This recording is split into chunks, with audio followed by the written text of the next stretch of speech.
अब तक हमने पढ़ा कि किस तरीके से प्लांट्स हमने सो कर दिया, देन उसके बाद में हमने उसके अंदर है ना अच्छी तरीके से सीड्स है ना डाल दिए लैंड के अंदर, फिर हमने उसको अंदर पानी दे दिया, मैन्योरिंग, प्रिपरेशन ऑफ सॉइल, सब हमने कवर आउट कर दिया।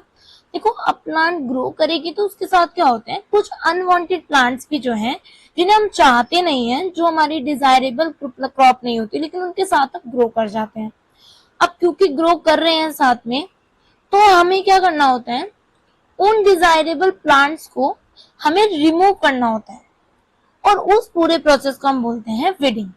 और वो जो अनडिजायरेबल जो प्लांट्स जो हमारी मेन क्रॉप के साथ उग जाते हैं, उन्हें हम बोलते हैं वीड्स। ओके, तो हम क्या पढ़ने वाले हैं, weeding. The removal of weeds और undesirable plant is called weeding. Simple definition है, पेपर में आई, एक नंबर बहुत अच्छे से देकर जाती है। अब बात करते हैं, it can be done by खुरपा। देखो it's a tool, it's a traditional tool, खुरपा, ओके, जिसे हम ट्रॉवल भी है, हैरो भी बोलते हैं।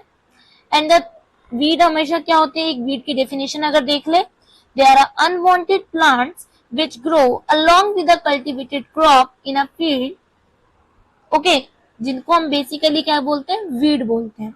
ओके, अब क्या हो गया, वीड जो इंटरफेयर करता है हार्वेस्टिंग के अंदर, कभी कभार ये बहुत पॉइजनस भी होता है, तो इसलिए इन्हें रिमूव करना और ज्यादा जरूरी है। ओके, एनिमल या ह्यूमन बीइंग कॉमन अगर वीड से एग्जांपल देखे तो पार्थेनियम हो गया, कॉन्वोलस हो गया, अमेर्थेंस हो गया, और भी होते एग्जांपल, ज़ैंथियम हो गया। तो ये कुछ एग्जांपल्स है वीड्स के। अब क्या करेंगे, अब क्या करते हैं, इन्हें रिमूव करने के लिए फर्स्ट चीज तो हमारी हो गई कि हम क्या करते हैं, रिमूव करते हैं वीड को, या तो मैन्युअली कर लो, तो मैन्युअली के लिए हम क्या करते हैं, ट्रेडिशनल टूल यूज करते हैं, खुरपा। लेकिन अगर हमें क्या करना है, उसके अंदर केमिकल भी हम इस्तेमाल कर सकते हैं, जिसे बोलते हैं वीडीसाइड। वीडीसाइड के हेल्प से वो क्या होते हैं, बेसिकली वो केमिकल्स होते हैं जिसके इस्तेमाल से हम वीड्स को कंट्रोल कर सकते हैं, और वो हमारी मेन क्रॉप को डिस्टर्ब नहीं करते हैं। ओके, तो अब हम स्प्रे करते हैं वीडीसाइड, जो केमिकली सब्सटेंसेस हैं, इससे हमारे वीड्स डिस्ट्रॉयड हो जाएंगे और हमारी मेन क्रॉप वैसी की वैसी ही रहेगी। नाउ अब बात करते हैं हार्वेस्टिंग के बारे में। देखो हार्वेस्टिंग वो स्टेज आ चुकी है जब हमारी क्रॉप अच्छी तरीके से ग्रो हो चुकी है, अच्छी तरीके से पक चुकी है, तो हम क्या बोलेंगे, the cutting and gathering of crop after it's maturation.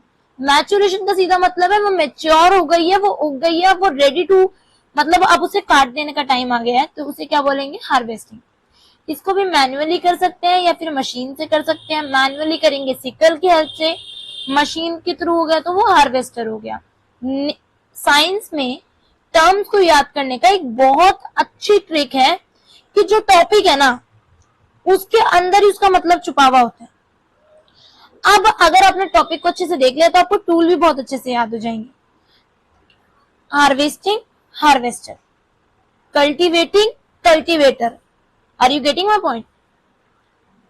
तो ये कुछ इसकी फोटोज हैं, ये नोट्स आपको डिस्क्रिप्शन के अंदर लिंक मिल जाएगी, उसके अंदर आप ले सकते हैं। अब बात करते हैं थ्रेशिंग के बारे में। अब क्या होगा, जब वो क्रॉप है, अब उससे हमें क्या करना है, एक प्रॉपर पूरी तरीके की ना क्रॉप है, ठीक है, जिसके अंदर उसकी ब्रांचेस अलग होंगी, सीड्स अलग होंगे, हमें सीड्स को उसके चाफ से जब सेपरेट करना है, तब उसे हम बोलेंगे थ्रेशिंग। क्या बोलेंगे, थ्रेशिंग। ओके, अब जो process of beating out of grain, अब देखो या तो मशीन के अंदर डाल दो, लेकिन क्या करते हैं हम, बीट करते हैं। हम क्या करते हैं, उठा के ऐसे एकदम बंडल्स बनाते हैं, और उसके बाद में बंडल्स बनाने के बाद में हम उसे जमीन पे ऐसे मारते हैं, बीट करते हैं, जिससे क्या होता है, सीड्स बाहर निकल जाते हैं। और जब सीड्स अलग हो रहे हैं, चाफ अलग हो रहा है, ठीक है, तो ये क्या हो गया, थ्रेशिंग का प्रोसेस हो गया। और जब इसे हम मशीन के थ्रू भी कर सकते हैं, जिसे हम बोलते हैं थ्रेशर्स। आगे के लिए stay tuned for my next part.